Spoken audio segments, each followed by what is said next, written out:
منابر ووضوحه متشابها ولهم فيها أزواج مطهرة وهم فيها خالدون إن الله لا يستحيي أن يضرب مثلا ما بعوضة فما فوقها فأما الذين آمنوا فيعلمون أنه الحق من ربهم وأما الذين كفروا فيقولون ماذا أراد الله بهذا مثلا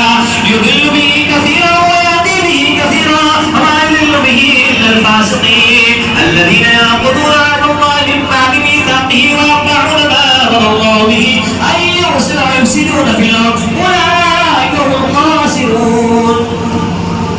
كيف تكفرون بالله وكنتم أمواتا فأحياكم ثم يميتكم ثم يحييكم ثم إليه ترجعون هو الذي خلق لكم ما في الأرض جميعا ثم استوى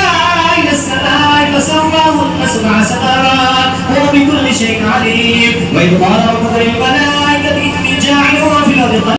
خليفة بعهدكم وإياي فارهبون وآمنوا بما أنزلت مصدقا لما معكم ولا تكونوا أول كافر به ولا تشتروا بآياتي ثمنا قليلا وإياي فاتقون ولا تلبسوا الحق بالباطل وتكتموا الحق وأنتم تعلمون وأقيموا الصلاة وآتوا الزكاة واركعوا مع الراكعين أتأمرون الناس بالبر وتنسون أنفسكم وأنتم تتلون الكتاب أفلا تعقلون واستعينوا بالصبر والصلاة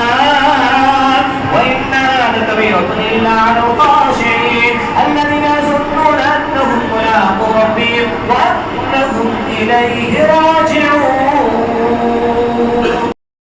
अस्सलामु अलैकुम वरहमतुल्लाहि वबरकातुहू। अल्हम्दुलिल्लाह चांद रात में मस्जिद आफरीन मदरसे अब्दुल्ला बिन अब्बास रज़ियल्लाहु ताला अन्हु में